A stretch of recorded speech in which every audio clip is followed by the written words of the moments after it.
नमस्कार मित्रांनो, स्वागत आहे आपलं दुरुटेक चॅनलला। मित्रांनो, बऱ्याच दिवसापासून शेतकऱ्यांना कर्जमाफीची प्रतीक्षा होती। अखेर शासनाने आता नवीन जी.आर मंजूर करून शासनाने आज पहिली यादी येईल असं डिक्लेअर केलेलं आहे।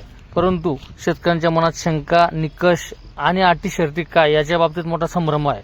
मित्रांनो, शेतकरी मित्रांना एकच सांगणं आहे, सप्टेंबर 2025 पर्यंत ज्यांनी नियमित कर्ज घेतलेलं आहे अशा शेतकऱ्यांना कर्जमाफीतून सुटका होणार आहे। परंतु त्याच्या अटी आणि शर्ती अशा आहेत त्या आपल्याला या व्हिडिओमध्ये पूर्णपणे पाहायला मिळतील किंवा ऐकायला मिळतील। त्यामुळे आपण ह्या चॅनलला आता सबस्क्राइब करून ठेवा आणि माहिती जर आवडली तर निश्चित शेअर करा। मित्रांनो, शासनाने आधी विधिमंडळात चर्चा केली, त्याच्यानंतर शासनाने पहिला जी.आर काढला। त्या जी.आर मध्ये असा उल्लेख करण्यात आला की 2 लाखापर्यंत थकबाकीदार शेतकऱ्यांना कर्ज माफ करण्यात आलं आणि दुसरी अट अशी की जे नियमित परतफेड करणारे शेतकरी आहेत त्यांना 50,000पर्यंत कर्जमाफीतून मुक्तता देण्यात आली, म्हणजे त्यांना 50,000 रुपये प्रोत्साहनपर लाभ देण्यात आला।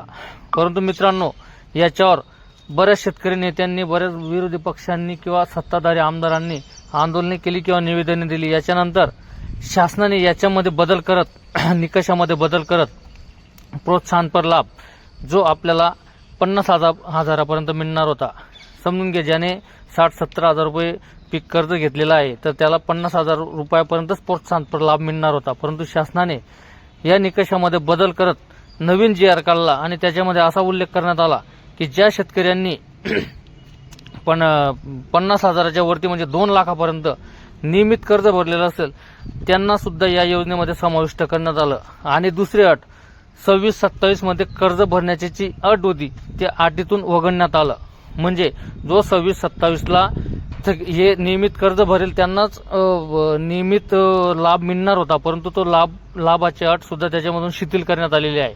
त्याच्यामुळे 2 लाखापर्यंत नियमित आणि थकबाकीदार दोघा शेतकऱ्यांना जे कर्ज घेतलेले आहे त्या कर्जाची परतफेड होणार आहे किंवा शासन त्याच्यातून त्यांना सूट देणार आहे। त्याच्यामुळे शेतकऱ्यांसाठी निश्चितच आनंदाची बाब आहे। आता सर्वांना हा प्रश्न आहे की ही कर्जमाफी कशी होणार किंवा ती कर्जमाफी झाल्यानंतर आपल्याला कशा पद्धतीने पाहायला मिळणार की आपलं नाव यादीत आहे किंवा नाही आहे। मित्रांनो, याचं प्रश्नाचं उत्तर तुम्हाला निश्चित मिळेल। मित्रांनो, ही यादी ज्या दिवशी प्रसिद्ध होईल म्हणजे आजच्या दिवशी ती यादी प्रसिद्ध होणार आहे, तर ती यादी सर्वात आधी CSC सेंटरला येईल। CSC सेंटरला यादी आल्यानंतर त्याच्यामध्ये एक विशिष्ट क्रमांक शेतकऱ्याला देण्यात येईल आणि तो विशिष्ट क्रमांक दिल्यानंतर आपले शेतकरी त्या CSC सेंटरवर जाऊन किंवा संबंधित आपल्या पंचायतीला सुद्धा ती यादी लावण्यात येईल। ती यादी लावल्यानंतर शेतकरी आपलं नाव त्याच्यामध्ये पाहू शकतील। आपलं नाव आहे किंवा नाही याची खात्री केल्यानंतर जर आपलं नाव असेल तर आपल्याला CSC सेंटरवर जाऊन आधार प्रमाणीकरण करून घ्यायचं आहे। आधार प्रमाणीकरण केल्यानंतर काही दिवसात आपलं जेवढं काही आपलं कर्ज होतं किंवा आपण जे व्याज मुद्दल करून कर्ज घेतलेलं आहे ते कर्ज आपल्या संबंधित बँकेच्या अकाउंटला जमा होणार आहे। त्याच्यामुळे निश्चितच शेतकऱ्यांना याचा लाभ लवकरात लवकर मिळेल अशी शासनाची पूर्वतयारी आहे। आणि आज स्वर्गीय माननीय अजितदादा आणि राज्याचे मुख्यमंत्री देवेंद्र फडणवीस साहेब यांचा वाढदिवस असल्या कारणाने घाईत असो किंवा एक अभ्यासपूर्ण असो, पण शासनाने आज काही प्रमाणात याद्या मंजूर करण्याचं ठरवलेलं आहे। काही प्रमाणात म्हणजे सर्वच थकबाकीदार कर्जदार शेतकऱ्यांची यादी आज प्रसिद्ध होईल असं नाही। त्याच्यामुळे कोणत्याही शेतकऱ्यांनी घाबरून न जाता 1, 2, 4, 5 याद्यांमध्ये या शेतकऱ्यांची नावं येणार आहेत। त्याच्यामुळे कोणत्याही शेतकऱ्यांनी एक यादी आली किंवा 2 यादी आली म्हणून घाबरून न जाता जसं जसं शासनाकडे डेटा अवेलेबल होत आहे तसं तसं शासन त्या याद्या प्रसिद्ध करेल आणि त्या प्रमाणीकरण केल्यानंतर त्या शेतकऱ्यांच्या खात्यावर ते पैसे जमा होतील। आणि याच्यात दुसरी गोष्ट अशी की याच्यातून कोणाला वगळण्यात आलेला आहे। मित्रांनो, जे शेतकरी कर भरतात किंवा शासकीय निमशासकीय महामंडळी यांच्यामध्ये 25,000पेक्षा अधिक पगार ज्यांना आहे त्यांना या निकषामधून, या कर्जमाफीमधून वगळण्यात आलेला आहे। ही एक महत्त्वाची गोष्ट आहे। एक गोष्ट लक्षात ठेवा, शासकीय निमशासकीय महामंडळे यांच्यामध्ये 25,000पेक्षा जास्त ज्यांना पगार आहे अशा लोकांना, जे शेतकरी कर भरतात अशा शेतकऱ्यांना या कर्जमाफीमधून वगळण्यात आलं आहे। दुसरी गोष्ट, जिल्हा परिषद, पंचायत समिती, स्थानिक स्वराज्य संस्था यांच्यामध्ये जे कोणी निवडून आलेले आहेत लोकप्रतिनिधी, अशांना सुद्धा याच्यामधून वगळण्यात आलेला आहे, या कर्जमाफीमधून वगळण्यात आलेला आहे. त्याच्यामुळे या शेतकऱ्यांना याचा लाभ मिळणार नाही. तरी आपलं नाव कर्जमाफीच्या यादीत आल्यानंतर प्रमाणीकरण करून शेतकऱ्यांना याचा लाभ मिळेल. ही यादी आपल्या गावाचे सचिव, सेक्रेटरी किंवा सरपंच, ग्रामसेवक, रोजगार सेवक किंवा गावातील ऑपरेटर यांच्याकडे सुद्धा ही यादी प्रसिद्ध असेल, त्याच्यात सुद्धा आपल्याला नाव पाहता येईल.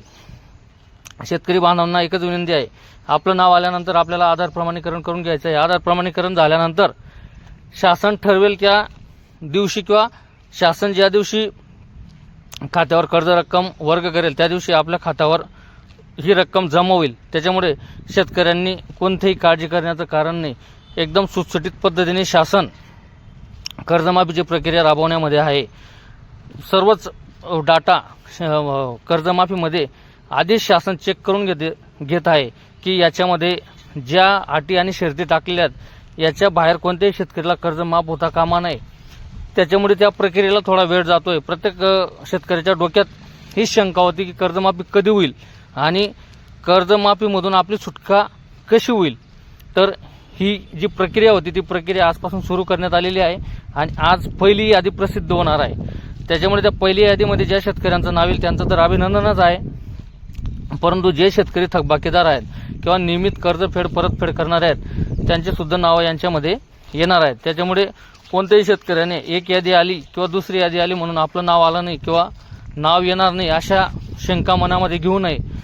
हळूहळू सर्वच प्रकारचे जे काही शेतकरी या माफीमध्ये बसणारे आहेत, निकषामध्ये बसणारे आहेत, त्यांना 100% कर्जमाफ होणारच आहे आणि शेतकऱ्यांना याचा निश्चित लाभ मिळणार आहे.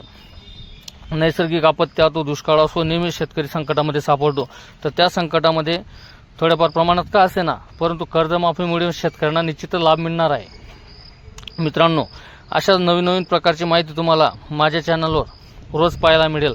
रोजचे शासनाचे नवीन अपडेट आपल्याला पाहायला मिळतील. त्यासाठी मित्रांनो आपल्याला हे चॅनल सबस्क्राईब करून ठेवायचं आहे. आणि दुसरी गोष्ट, शासनाची ज्याही योजना, ज्याही नवनवीन पत्रके निघतात त्याची माहिती तुम्हाला या चॅनलवर देण्यात येईल. आणि मित्रांनो, ही माहिती जर तुम्हाला आवडली असेल तर निश्चितच तुम्ही इतर आपले जे काही मित्र असतील किंवा इतर शेतकऱ्यांना पण लाभ होईल, त्याच्यामुळे त्यांना पण शेअर करा आणि लोकांपर्यंत माहिती पोहोचवा. शेतकऱ्यांना एकच विनंती आहे, आपलं नाव आधार प्रमाणीकरणासाठी आलं किंवा यादीमध्ये आपलं नाव आलं तर आधार प्रमाणीकरण केल्यानंतर रिसीट आपल्या हातात घ्या आणि आपलं बँक खातं आधारशी संलग्न आहे किंवा नाही हे खात्रीशीर पूर्ण चेक करा. कारण की आपलं बँक अकाउंट आधारला संलग्न असेल तरच आपल्या खात्यावर शासनाने दिलेली रक्कम जमा होईल. आणि शेतकऱ्यांना ॲग्रीस्टेक नसेल किंवा असेल तर ॲग्रीस्टेक आजच चेक करून ठेवायचं आहे आणि ॲग्रीस्टेक असेल तर शेतकऱ्यांना याचा लाभ मिळणार आहे. त्याच्यामुळे शेतकऱ्यांनी